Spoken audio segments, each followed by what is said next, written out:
लेकिन एक चीज़ थी जिसने मुझे बचपन से मोटिवेट किया, वो थी मेरी मदर की एक सवाल कि तुम्हें बड़े होकर क्या बनना है।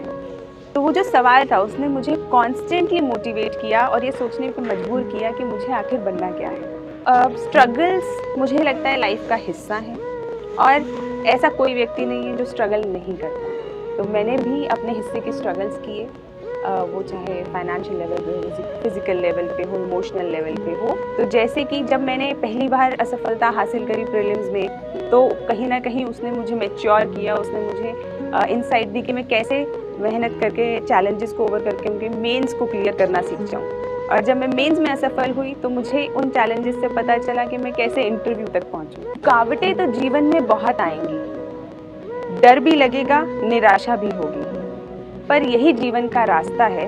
ये परेशानियां सिर्फ पड़ाव हैं। इन बाधाओं के आगे अगर थक गए, झुक गए या रुक गए तो सिर्फ बातें रह जाएंगी कि ये कर लेते तो यह हो जाता, वो कर लेते तो वो बन जाते।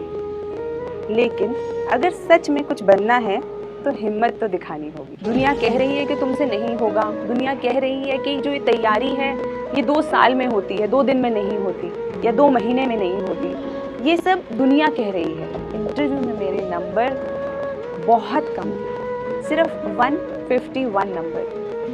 और उस चीज़ को मुझे थोड़ा सा शॉक लगा। रुकावटें चाहे कितनी भी हों और आपके अंदर कितनी भी कमियां हों, लेकिन अगर आप उन्हें इम्प्रूव करना चाहते हैं, आप आगे बढ़ना चाहते हैं तो आप वो कर सकते हैं। अगर आप खुद से ईमानदार हैं और आपको पता है कि आप क्या कर रहे हैं, तो आप अपने रास्ते पे चलते रहिए। मेहनत से ना डरें, स्ट्रगल्स से ना डरें और हर तरीके से जो सपने होते हैं, सपने वही होते हैं ना जिन जो हमें सोने नहीं देते, ऐसा श्री कलाम साहब ने कहा है।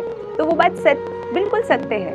तो अगर आपके पास कोई ऐसा सपना है जो आपको सोने नहीं देता, तो सोने की ज़रूरत नहीं है, बिल्कुल सोने की ज़रूरत नहीं है। उसके लिए मेहनत करें, उसे जिएं। लेकिन दिल की सच्चाई से अगर आप पूछेंगे, अपने आप से अगर आप पूछेंगे, तो हमें हम सबको पता होता है कि हमारी तैयारी किस लेवल की है। क्या हमने पढ़ाई ईमानदारी से नहीं करी है, या हम सिर्फ दूसरों को दिखाने के लिए पढ़ाई कर रहे हैं, या हम पढ़ाई तो कर रहे हैं लेकिन क्या हम अपने सेल्फ इवैल्यूएशन पे, सेल्फ एनालिसिस पे उतना ध्यान दे रहे हैं या नहीं दे रहे हैं। तो ये सब हमारे मन को, हमारी अंतरात्मा को पता होता है। अगर वीडियो अच्छा लगे तो लाइक एंड सब्सक्राइब करें।